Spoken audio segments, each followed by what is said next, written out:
What is that engagement strategy? How many hours does it take? Who you are as a person, what you thrive at, what are the tasks that you enjoy. How did you come back? How did you flip that switch? How did you get inspired again?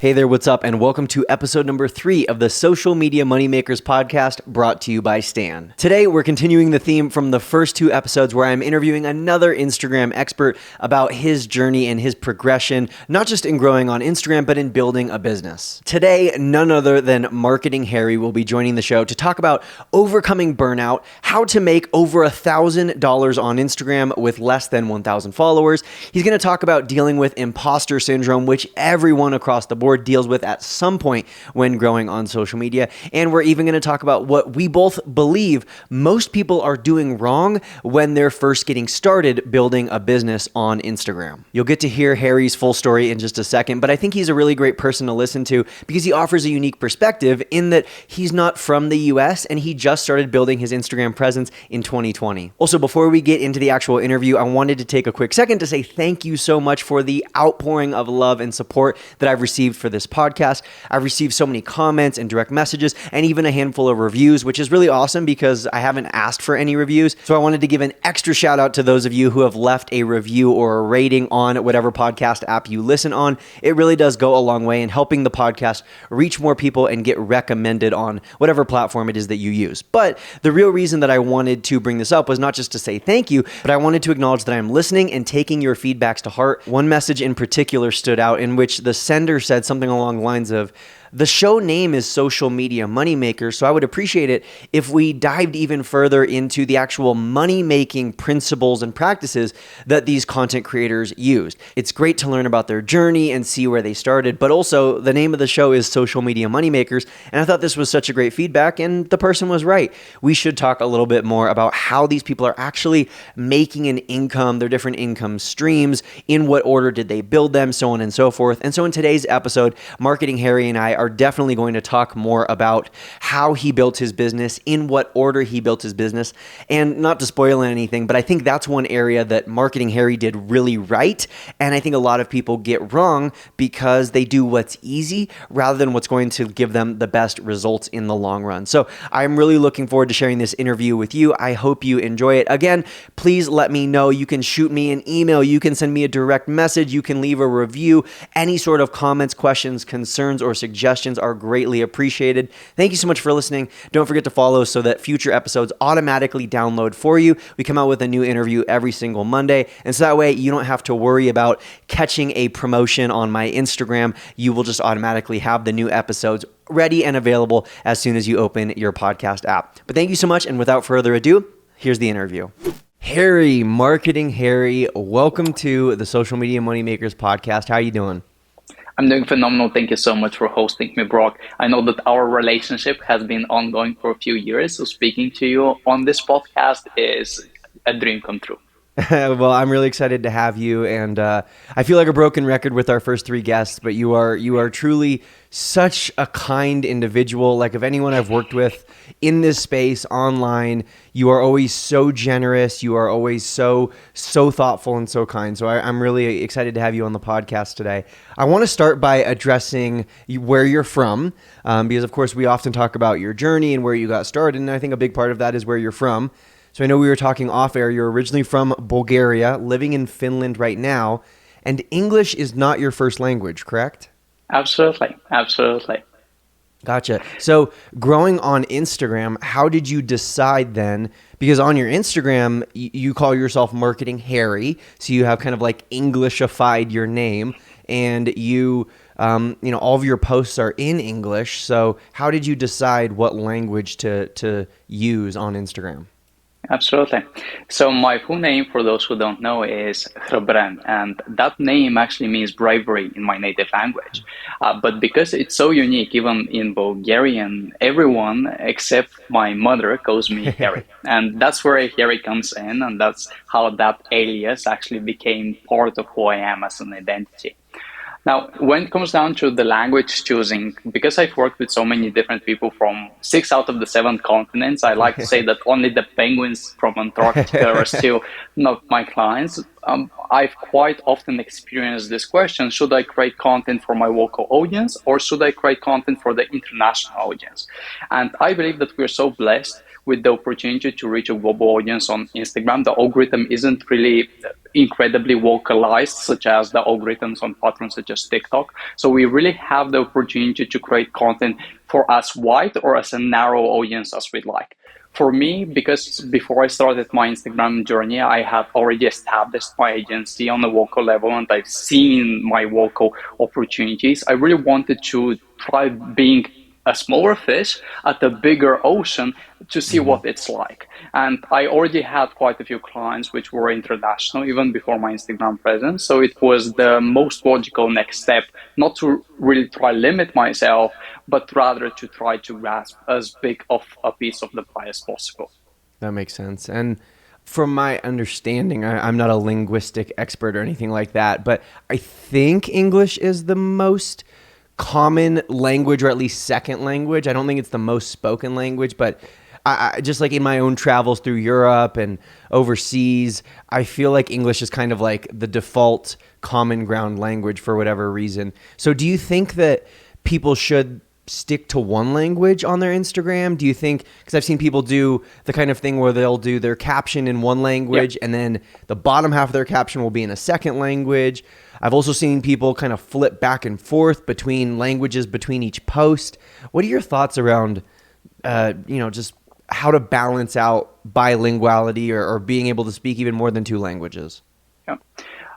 Optimally, we'll have one specific language per profile. And that's not only for the audience, but it's also for the algorithm. Because at the end of the day, the algorithm can see everything. It can see what we type in our captions. It can see what we create in our graphics. It can hear what we say in our videos. So for simplicity's sake, we want to make sure that our content is as easy to understand as it can be for the algorithm, and thus we want to make sure that we stick to one language. I'm not a big supporter of accounts which have double languages in their captions or in their content. I believe that they're absolutely can be successful, but they're missing out on a lot of opportunity if they simply have created two accounts, one per language. And of course, that may mean doubling the workload, but it doesn't necessarily mean doubling the workload from the beginning. So for me, I would definitely commit to sticking to one language. And then the question really is, should you stick to your local language and to your local market, or should you try to go for an international scene? And there, as much as I hate to say it, the common answer is it really does depend. That's, I feel like, the most common marketing phrase at all, because at the end of the day, everyone's situation is different, and you have to understand that based on your goals, you may want to stick to a local market, let's say, until you gain experience, and then when you're ready to scale, jump to the bigger pond, or vice versa. You may want to entirely limit yourself to local markets, become an industry expert, and dominate in your industry. We have a common friend of ours, Dominika Zag, who is positioned as an Instagram expert and a business expert in Poland, and she is dominating and thriving only in that Polish market, and that's completely fine for her. She doesn't have to go to the international market. So both situations can work. It really does depend on what your vision and goals are. Yeah, I absolutely agree. And I love what you said about the most common phrase in marketing is it depends, because it really does. Absolutely. And the answer to most questions is, yeah, it depends on a lot of different factors. Speaking of local markets, though, you started originally with your local market before making the journey to kind of start on Instagram. And you started on Instagram in March of 2020, right? Absolutely. Yeah. So tell me a little bit more about what your business was like before you got onto Instagram. How many years had you been doing it? What was your focus? What were you kind of providing for people?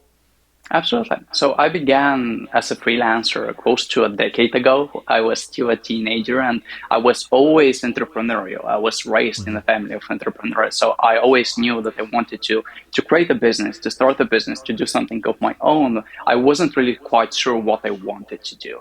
And I didn't really want to be under the wing of my parents my whole life. So quite early in my journey, I was 14 at the time, I actually started looking into different opportunities. And I first began as a coder. So I was a back-end coder who was helping businesses create their websites. And then with time, I realized that marketing was quite more interesting to me, not only because I was able to understand how machine learning works and how the algorithms work and how the code on each platform works, but also because I could then combine that with the human psychology.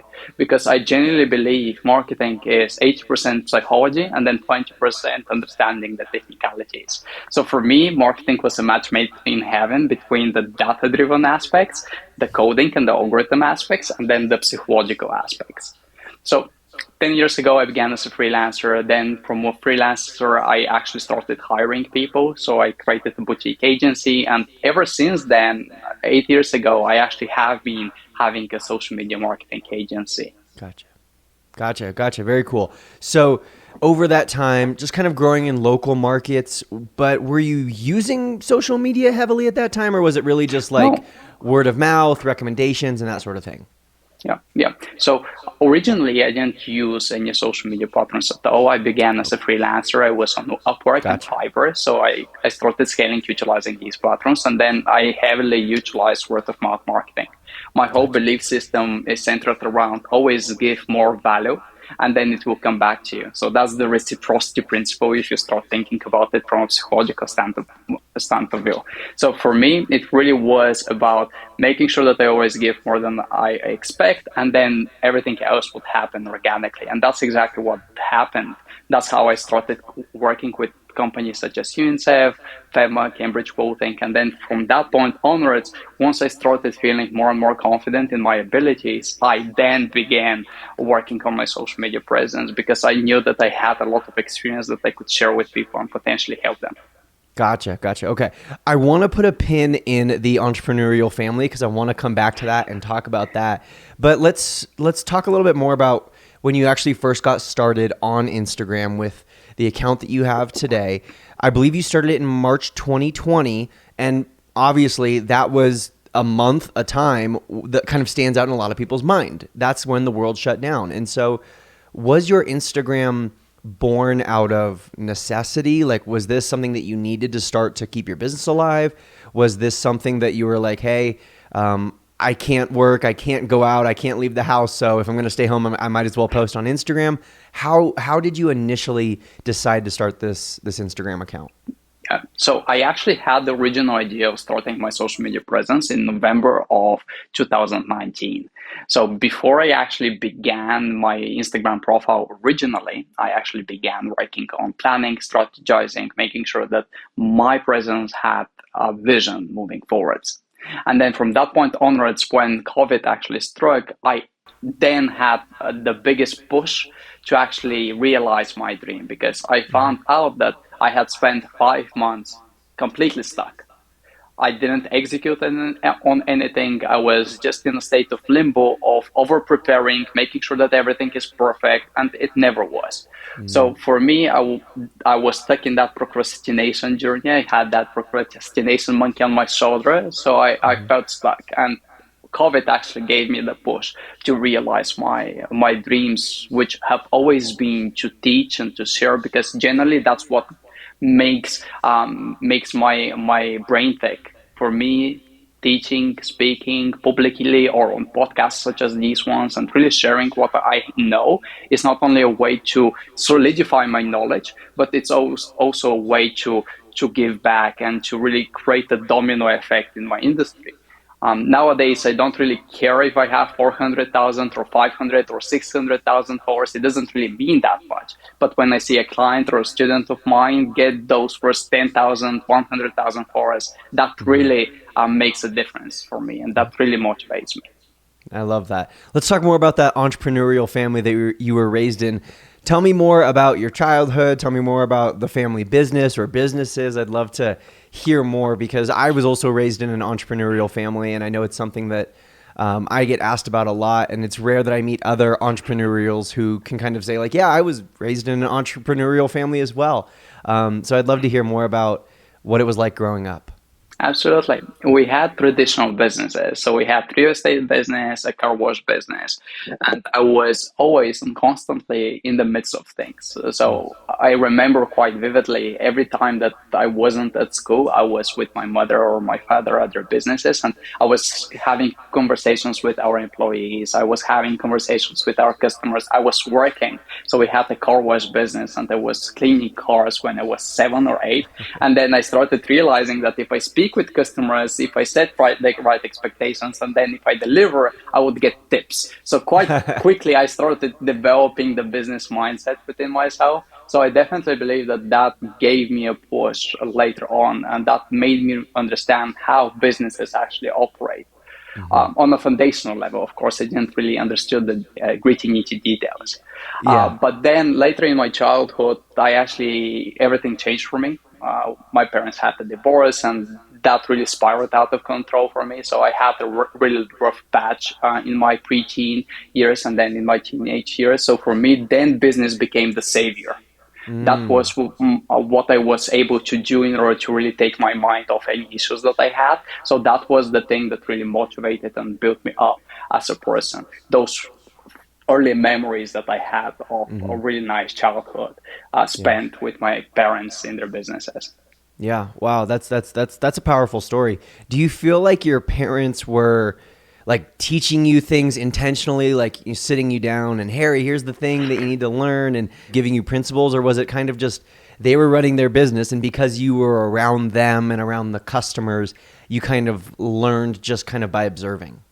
Honestly, I wish that I had a bigger stake in the businesses of my parents because I remember very vividly from an Hmm. early age that I was constantly filled with ideas. So I was observing everything, and then I was coming up with ideas on, for example, how to upsell customers or how to create loyalty programs. And keep in mind, I was 10 years old.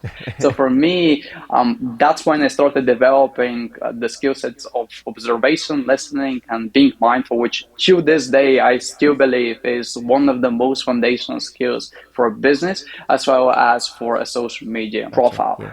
So I definitely think that I would wish that my parents had sat me down and gave me a steak and said, "Hey, you do your own thing." Maybe if I everything was okay and I was older, then this would have happened. But yeah, observation and mindfulness were the main skills and the main pillars that really shaped everything about my business acumen early on.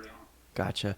So you've had your Instagram for 4 years now, and you've built it up over time. And obviously, you had a business before getting started on Instagram. But I would love to go back to March 2020, and let's walk forward from there and start with what was your first stream of income that you generated specifically from Instagram? Yeah, I remember it very vividly. It was when I had 800 followers. And at that point, I was mainly creating carousel-based content, and Hmm. a, a golf coach in the UK actually approached me. And at that moment, I started realizing, okay, this thing that I was doing as a hobby, this thing that I was forced to do, can quite literally become yet another stream of qualified leads for my agency. And not only that, but these leads were coming from a place of trust and authority in my services because they have already seen them in practice. So Hmm. I was quite early on thrown into the possibilities that Instagram actually had for content creators because back in that day, carousels were definitely not common. There were a handful of creators that knew and understood them, and Hmm. everyone was learning as they went. So having that validation quite early on could have quite possibly changed the whole trajectory of Hmm. my Instagram presence because at the end of the day, I was already busy. I already had leads. So Instagram for me was not something that I had to do from a place of necessity. It was something fun until I actually saw that it had potential for something Hmm. more. Gotcha. So that's something more with that golf coach. What specifically were you providing for them? Yeah. So very early on, I had a multi-step funnel inside of my agency, and the top of the funnel was a simple consultation call in which we were identifying what are the gaps in the business and what he can do. And then I had the strategy package, and then I had the do it for you package. So the Hmm. first golf coach and the first client actually took the strategy package in which we developed his whole social media presence as well as templates and assets that he can start implementing in his business himself. So that first client was a multi four-figure deal when I had 800 followers, and it was for a social media strategy. That's pretty awesome. That's a big jump. Absolutely. I feel like, yeah, a lot of people will start with, like a $15 product, not to discredit them at all, but that's pretty flipping awesome. A 4-figure deal with not even 1,000 followers. That's big time. Yeah, I believe that that's really the most quintessential difference between people who are just starting out on social, and the most common response is, okay, I don't really have a big audience. I don't really have a lot of authority in my market. Let me start with a low ticket product. But from my experience, I found that that can quite often be a big mistake, because at the end of the day, in order for you to create a meaningful income with a low ticket product, you need a huge amount of volume of people that can see that product, that can see the offer, that offer can resonate with them, and you can convert them. Yeah. But when you have 800 followers, that huge volume of people is Yeah. nowhere to be seen. So for Yeah. me, having that business knowledge from building my agency for years before Instagram led me to the counterintuitive way, which is have high ticket services that if people trust you enough, you will be able to convert. And Yeah. that was what really has helped me, because it really has given me that abundance mindset. And that's why I have never gatekept information. I have always given away everything, because I know that at the end of the day, I don't have to really battle with myself for $15. Instead, if I give everything away, I know that the people who would need help because they have time restrictions would take me on my high ticket services. Yeah. And really, it's just math, and that totally makes sense. And I hadn't really thought of it in that way before, but that totally makes sense, because if you have 800 followers, in order to pay the bills with a $15 product, you need almost all of those followers to buy that $15 product. But in your case, you only needed one out of the 800 followers to purchase the 4-figure deal, and then that essentially pays the bills. That provides a good income. And then I would also imagine the motivation that you get out of a 4-figure deal, and the kind of like boost that you get of, wow, I didn't make $15 from my Instagram this month. I made a couple $1,000s from my Instagram this month. I feel like that's a very assuring and motivating factor. Do you feel like that kind of propelled you early on? Absolutely. So I already, before beginning my Instagram presence, I already knew that I wouldn't have given up, at least until I had given myself 100 days. Again, I come from a really data-driven mindset, and I knew that I wouldn't really gather enough statistically significant information in a short time span. And because I have been doing social media before my own presence, I knew that organic social moves slower than paid. So I would need to spend at least 100 days. But when I saw, because for me, my first 30 days, I got 3,000 followers, and I was able to monetize, I believe, at day 15. So when I saw that 2 weeks in, I was already closing deals, I was already able to monetize, it set me up on a journey in which I knew that I could start giving even more value. I could start giving from an even better place of abundance than I was before. So for me, the biggest advice that I could give to content creators is absolutely, when you begin, don't have any expectations, commit to doing the thing for a consistent period of time. For, in my opinion, 100 days is the minimum, and only then start evaluating if this is actually worth it for you. Yes, it's a bigger time commitment, but the likelihood of you succeeding is way higher, and your motivation will also be way higher.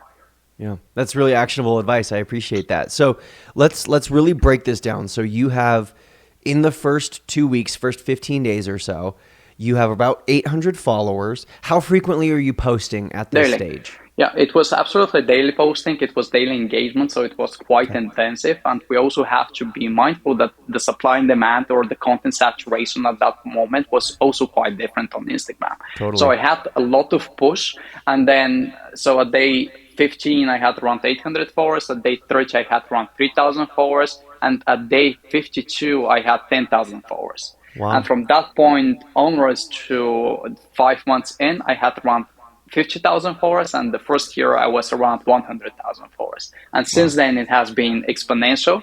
With the last year on Instagram, 2023, I believe I grew around 175,000 followers. Wow, that is awesome. That's really awesome. Hey, you mentioned engagement. I'm glad you did.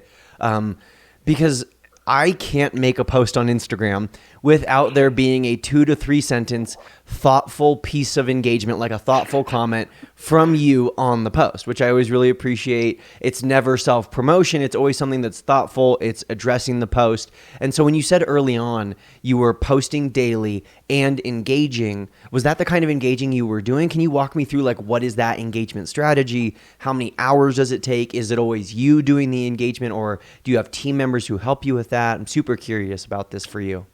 Absolutely. So the engagement that I did in the beginning and the engagement that I do now are very different. At the moment, the engagement that I do is mainly for networking and relation building, because for me, I have a close group of friends and followers that, for example, with yourself, I know you for years. So for me, engaging with you is mainly for support. But the engagement that I did when I was starting out my presence was for two things. One, to really understand my market, because I didn't really have people who were commenting on my post or people who were engaging on my post. So the only way for me to understand the audience pain points was by actually going to other comment sections and reading them, seeing what type of questions they ask, and then creating content to answer their questions. So for me, engagement early on was first for content research and audience understanding. And then secondly, it was for traffic generation. Early on, you don't really have that many traffic sources pointing to your Instagram profile. So you're not featured in articles outside of Instagram. Instagram doesn't really trust you that much to promote your content. So the only consistent way for you to push traffic to your content is engagement. So for me, early on, engagement was really clearly part of my strategy for traffic generation. And I'm entirely transparent. It took me hours per day. But because that was a priority for me to really give it my all for 100 days, I was able to commit to that and say, okay, I'll engage for hours per day. I'll do my customer research. I'll generate organic traffic because I knew that my content was good and it deserved to be seen. Now, do I recommend this strategy for complete beginners, for busy business owners? Hell no. Was it viable for me though? Absolutely. So Gotcha. again, it comes down to it depends. Gotcha. It depends on what your situation is. It depends on where you are at your business. It depends on, can you really create a really good and solid tone of voice, and can you outsource the engagement portion? Can it still be adequate and natural and authentic and not just for the sake of engagement? It's quite complicated. Gotcha. Yeah, that makes sense. So early on, the initial first package that you sold, 4-figure deal, and it seemed like it was a very extensive or full out package where you were providing strategy, you were providing content, you were providing a lot of guidance for this person. From there, what was the second or the kind of next income stream, the next offering maybe that you created on your Instagram? Absolutely. So from that moment in which I had 800 followers up until the moment in which I had around 70,000 followers, I didn't monetize actively. Leads were coming in. That was phenomenal for me. My agency was in full force, so I didn't really have the necessity to monetize my Instagram. My whole vision was give as much value and value will come back. That was happening. And then around 70,000 followers, I actually created my digital product. So I knew that I had enough of a push on Instagram, enough velocity and volume on Instagram to create a wall ticket product. And that's when I created my book, which to this day is still updated regularly and it's still an active offering. I don't really believe in courses. I believe that they're extremely difficult to nail down. And because most often in marketing, the answer is it depends. It's extremely difficult to create a course which actually answers the necessity of your audience in a way which doesn't really feel like you scam them out of their income. So for me, courses, until you do them well, are quite difficult to pull off. Most people don't even finish them. So I knew that I wanted something which wasn't a course. It was something that people could consume on their own, and it was something which was scalable. So for me, a book with a lot of implementable templates and assets was the way to go. And that really then gave me a solid foundation, which month by month, I knew that whatever happened, I could not post at all, and I was still going to be generating some semi-passive income. Got it. Is that that book, is that available at your Stan Store link in your bio? Can we find that there, or is that not on there right now? Yeah, yeah. As I mentioned, it's the book that I have continued selling for 3+ years and updated every year for free. So yes, it can be found on my Stan Store. Awesome, awesome. You mentioned, early on, even when you first got started on Instagram, you already had a funnel in place, and you just mentioned that leads were coming in. And so what I'm hearing is that you did things very differently than what a lot of people do, what I would even say most people do. Whereas I feel like most people, they're like, I'm going to build an Instagram. I'm going to build a huge following. And they set their goal at 10,000 or 100,000. And they think that it should start with followers, when in reality, I feel like it's a waste of time if all you're doing is gaining followers, but not converting them into leads, not putting them into a funnel, not getting them onto your email list. So is that something that you would agree with? And is that something that you had set up early on, was like the full email list funnel, all of that? Absolutely. So when it comes down to building a funnel, for me, it really comes down to your positioning. You have to identify even what is the worth that you want to own in your customers' minds. So for me, it has always been data-driven marketing. So once I knew that I wanted to be associated with this word, I can then start building my funnel. Top of the funnel is your content. That's what you're giving away. That's all the awareness that you're nurturing. And then you can start putting people into either a newsletter. That was something that I started developing quite early on. You can start creating freebies, again, another source, another touch point for your brand. And then you can start putting people into some of your wall ticket, do-it-yourself products or do-it-with-you products, and then finally your do-it-for-you products. So for me, I always knew that I wanted to have a really solid positioning. Based on that positioning, and then based on the trust that I was earning with my content, leads were quite literally coming to my doorstep and were asking if I could help them for this specific problem that I had positioned myself to resolving. Gotcha. So let's talk a little bit more about this positioning and how this kind of like 4 or 5 month lead up to getting started on Instagram. Did you have a robust brand in mind and all of your colors and fonts and tones and languages and all of that picked out beforehand? Did you figure it out and change as you go? I'd love to understand that a little bit more. Absolutely. So I did have my visual identity picked up beforehand, and I found out that that was one of the most helpful things that I could do, because then every single time my content was shared across Instagram, it was being shared with that visual identity in mind. And because Instagram is such a visual platform, it was so easy to build a recognizable brand. So I quickly became that thread guy. And then from that point onwards, the next big thing that I wanted to plan out was my brand core, brand principles, and tone of voice. So what exactly is it that makes me unique? What's my superpower? And that's when I started thinking, okay, so I've always been a nerd when it comes down to data. I've always done things differently. Here in Bulgaria or in the Balkan region in general, we are also quite straightforward. We don't sugarcoat things. It's all about no bullshit. So that really quickly became my motto and motivation.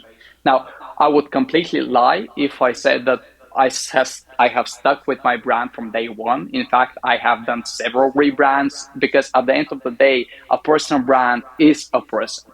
And with time, you grow. So I've grown, I've set my skin multiple times, and my brand has represented that. But the core of my brand, my principles, my value system, that has became my staple in whatever I do, no matter what type of words I use. My tone of voice and who I am as a person is a representation of who I am online. And that is the number one thing I recommend people plan out. I love that. I love that. Speaking of when you first got started in that kind of tone of voice, I do have one of your early carousels that you sent me that I wanted to show everyone here. And it's so funny. You and Lucas, who was on the show just last week, you guys are so similar in that I asked you to share, this early video. And for the people who watched or listened to episode number 1 with Modern Millie, her early video was hilarious. It's like 13 years old. It's an old YouTube video, and you can look back at it and laugh and see how much journey there's been. And you've definitely progressed quite a few steps since you got started. But looking at this carousel right here, I would say that like 9 out of 10 of my followers, maybe 8 out of 10 of my followers couldn't make this carousel and would be so impressed by this being one of your first, if not your very first carousel. So bravo for this being your first ever post. But is there anything you wanted to share about this or talk about or absolutely. pick it apart? Yeah, absolutely. So when it comes down to my carousels, I was already in a pretty good place. So I was pretty happy with my graphic design skills, and that's because of my background. I don't expect my students to be quite as adept, and that's not something that you really need because most of us are not graphic designers. We're not selling templates. We're not selling our do-it-for-you graphic design services. We're essentially packaging them, and we're actually selling information. So at the end of the day, your design is just a way for you to communicate that information. So as long as it is clear and it captures attention, it has achieved its goal. So for me, that was quite early on the focus on. And then from that point onwards, the other content piece that was the biggest struggle for me was video. In person, I was quite confident. On stage, I was quite confident because I had reception. I was seeing people, I was able to communicate with them, their body language was talking to me. So when it comes down to speaking on a stage or in front of an audience, no problems. But when it comes down to speaking to the camera, that's really when my anxiety picks up. So my video content, which I didn't publish a single video piece 1.5 years in my journey. Wow. And when I actually started creating video content, because at the end of the day, my name is Hrabren, I'm the brave social media marketer, I have to put myself out there, it was horrific. I was sweating bullets in my room for hours to record the perfect video. So it really does goes to show that everyone has a unique skill set. You have to be, again, going back to what we discussed earlier, you have to be mindful to what makes you you, and how can you communicate that in the best possible way? Because Instagram in 2024 is in its most diverse state that it has ever been. You can post reels and you'd get reach. You can post carousels and you'd get reach. You can post single images and you'd get reach. So you might as well take advantage of that and play to your strengths.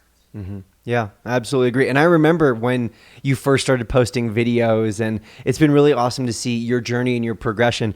Do you still get anxious and nervous and sweat bullets when you're recording, or does it feel more comfortable now? It definitely feels more comfortable. I would lie if I would say that I'm in the same state that I was when I was starting up. Even when it comes down to breath work, back in the day, I was trying to get everything as fast as possible because I wanted to give as much value as possible. So that meant speaking as fast as possible. I still do that sometimes, but now at least I remember to breathe. So I definitely am anxious. I definitely still sweat, but that's part of my personality. Hashtag sweaters in the comments. But at the end of the day, that I believe is something that the more I do it, the better it will be. And everyone is on their own journey. So no matter if I am 4 years in or 40 years in, I still feel like that I'll have some nervousness. I still will have some doubts, but I've learned how to manage them and how to catch them up early. Because I believe that everyone has an imposter syndrome. Everyone has some self-doubts. Everyone, when their numbers start going down, feels anxious. It just comes down to the master being in this situation and failing more times than the beginner even has tried. And because he has gone through that, realizing that it's not scary, you get past it. And that's something which happens quite often on Instagram when it comes down to reach. So around the holiday season, when reach starts going down across the board, everyone starts panicking. And people who have been on Instagram for several years, when they have seen how growth comes in and goes in cycles, say, oh, it's just another year. So I definitely feel like everyone is anxious. Some people just know how to deal with it better because they have the experience. Yeah. How do you get through the imposter syndrome, or, when you have a series of posts in a row, 4, 5, 6, 7, maybe a month's worth of posts that aren't performing up to your expectations, that are getting low views and low likes? Because, even myself, I can preach and talk about detaching from the result and not focusing on the views and the likes, but there's a certain amount of ego and pride involved, especially for people like us who are the pros in this space, who are teaching other people. And when I see myself having low engagement for a couple posts, I start to second guess myself sometimes and get that imposter syndrome. So how do you overcome that? Is it just reminding yourself that, this comes and goes in waves, or how do you not stay in this headspace where you're getting down on yourself? Absolutely. For me, it comes down to a few things. The first one is putting it in context. So the first thing that I do when I start having these bad posts is actually to start looking around. Because if it's only me having bad posts, then that's clearly a sign that the issue is in myself and it's within my area of control. If it's everyone that is having bad posts and that month, that means that that issue is outside of my area of control and I have to let it go. Now, to have it let it go and to not take action to counteract it is two very different things.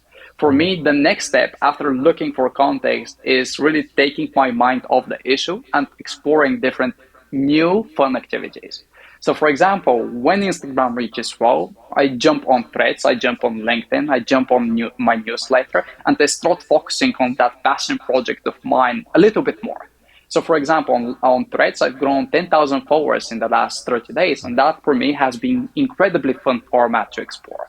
LinkedIn as well, I have been able to collaborate with some of the biggest LinkedIn content creators, and that again is incredibly fun for me. So when things are slow in one direction of your business or social media presence, that's a phenomenal opportunity for you not to take your foot off the gas pedal completely, but maybe to slow down, to go into a maintenance mode, and then to explore different possibilities. I love that. That's really cool. I love that strategy and thinking of it that way. I would imagine that exploring these other avenues, these other channels, these other passion projects, that also fills your cup. And so even if your ego or your cup is kind of being depleted by low likes on Instagram, it can be filled up in these other areas. So that's, that feeling of imposter syndrome, which so many people struggle with. The other thing that so many people struggle with is burnout. And I know in one of your Instagram highlights on your profile, you mentioned that you've burnt out many times, or at least a handful of times. So let's start with, what was that like? What did those burnouts look like? Is burnout for you an afternoon of frustration? Because for some people, burnout is missing a few days, and for some people, burnout is missing a month, and for some people, burnout is having to make a goodbye post and delete their entire Instagram. So what did it look like for you? Yeah. So for me, that's probably my biggest flex. Not the amount of followers I've grown for students, not the amount of followers I've grown for myself, but the fact that I haven't actually missed a day in my 4 years of posting. Having said that, I've had plenty of days in which the only thing that's keeping me away from missing that day has been the strength of my processes and my willpower. So burnout for me has been months and months of lack of inspiration and motivation to continue doing what has brought me joy. And for me, again, it depends on what type of burnout you're experiencing. But for me, it was due to lack of creative challenges. I love being a content creator because it forces me to solve different problems and challenges on a daily basis through a variety of angles and formats. And when you have been doing this thing for days and days, in my case, 1,400 days in a row, it can become quite repetitive and quite monotonous. So for me, I've gone through 3 burnouts, one in the very beginning of my business career in general, not on Instagram. And it was so severe that I was actually hospitalized. And at that moment, I started realizing, okay, that's not normal. And I quite quickly realized that it was due to the fact that my brain was working 24/7. I was literally dreaming about my business. My fiance has records of me waking up in the middle of the night to record ideas. So when you're a content creator or when you're developing your social media presence, it's quite easy to get in that state in which you're literally on your phone 24/7. So for me, the first thing that has helped me counteract burnout has been moments of peace. And that's fueled by my confidence that I can stop posting and that will be okay. I can take the foot off the pedal, not engage for a few days, and that would be okay. I can miss answering every single comment or DM that I get, and that's okay. So for me, understanding that it's okay to take things slow and then taking that much needed break has been something which, again, fueled by mindfulness, has been able to recover me from burnout many, many times. Gotcha. That's helpful. And I can totally relate. There was definitely a period of time, multiple periods of time, where I've caught myself laying in bed, and as I'm falling asleep, I'm thinking about business. And I remember one specific time, I had a business idea, but I didn't have a notebook next to my bed, and I had my phone charging in the other room. And so I asked my wife, who was on her phone, I said, hey, can you text me this series of words? And she was like, what does that mean? And I said, oh, it's an idea I just had for the business, but I don't want to forget it. So just text it to me and I'll remember it tomorrow. And she said, you think about business as you're falling asleep? And that for me was kind of like a wake-up call, pun intended, because I was like, I guess that's not totally normal. And it's probably not that healthy if every night as I'm falling asleep, my brain is just running at a million miles an hour trying to think of ideas. I need that time to read a book that's nonfiction, right? Or read a book that's fiction, rather than a nonfiction book where I'm like learning things before bed. Instead, like, no, I should unplug my brain and I should consume some content that's just fantasy, or consume some content that's that's just going to entertain me, right? That doesn't always have to be so productive. So I totally relate to and understand that. So when you've had these months at a time of lack of creative juices, no spark, how did you come back? How did you flip that switch? How did you get inspired again? Yeah. I would love to say that it was just me snapping my fingers and then resolving all my issues, but I do believe that burnout creeps up on us, and then that burnout is a slow transition out as well. So we don't really wake up one day and feel completely burnt out. It has been weeks and weeks of build up that explode. That's at least my understanding. So for me, it was also weeks and weeks of just exploring different activities and trying new things that initially got me hooked. So for me and for you as well, I know that Japanese culture is quite intriguing. So I quite vividly remember at the moment in which I had been burned out, how I started looking at Japanese culture. I was reading a nonfiction book, but they were discussing about how Japanese culture had a really interesting process, which was enabling musicians in the courtrooms of Japanese palaces to actually sing, and to sing 24/7, even when there was no one in the room. So that inspired me to actually make a post on how we should be creating content, even if nobody is listening, for our own sake. And I remember that once I bridged these two dots in my mind, once I started taking what actually interests me outside of content creation and then putting it into content creation, that slowly started rejuvenating my creative juices.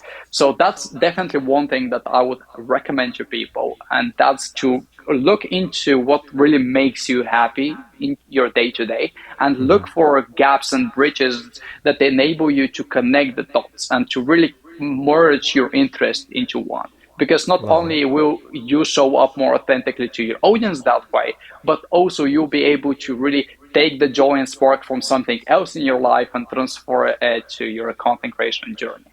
Yeah, I totally agree. And I love that. Last thing I want to touch on, something that you mentioned earlier, you had a team before you even started on Instagram. When you were having your business for the years leading up to having Instagram, you already had a team. So I'd love to hear specifically, what has your team been like since you started on Instagram? Have you added team members that help you specifically with Instagram, or is Instagram still like a solo thing, but you have the team to help run the business? Absolutely. So I've always had a boutique agency, which actually means that you're just limiting your clientele. You're very picky to who you work with, and you're offering a really small but targeted range of services. So that means that the agency is essentially running on autopilot. We have waitlists for new clients, so it's not really high maintenance. With the years, though, I have enabled myself to take more and more of my staff members who have been working on my agency and actually integrate them in my own social media presence. So for me, up until the point in which I had around 250,000 followers, that was around year 2.5 or 3, I'm not entirely sure. I was doing everything on my own, answering every comment, answering every DM, creating every single post. And then with time, the first thing that I added was someone to help with community management.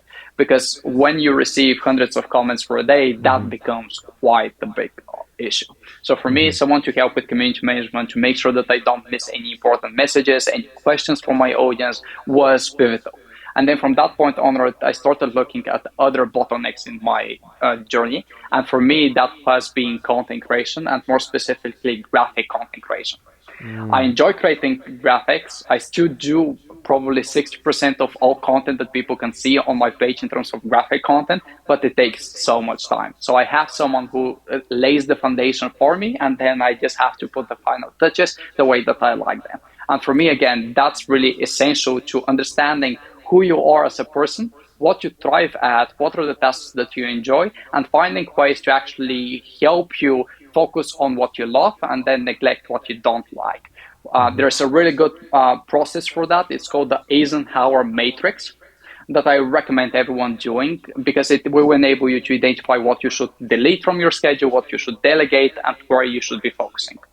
Love that. Well, that's awesome. Harry, you are so awesome. I really do appreciate you. I appreciate our friendship, but I also, I look up to you in a lot of ways, and I appreciate the way you show up so authentically on Instagram every single day. And it's been such an awesome journey over the last few years to get to grow alongside you, and now to get to have you on Social Media Moneymakers. I really appreciate it. So thank you for your time. It's early in my morning. It's late in your evening. So I'll let you have dinner and get some sleep. Thank you so much, Brock. It truly has been a journey. I cannot wait to hear what people have taken away from this podcast. And if anyone has any questions, please feel free to message me. And I can guarantee you that if you have a question, my team will look at it and I will answer it. Yep. And of course, Harry is at Marketing Harry on Instagram. And I'll, of course, link up Harry's Instagram and all of the other links that he has down in the show notes below this episode. But thank you, Harry. Thank you. Thank you so much for listening today. I hope you enjoyed today's episode. As always, don't forget to follow, and I would really appreciate it if you left us a review on whatever podcast app you prefer.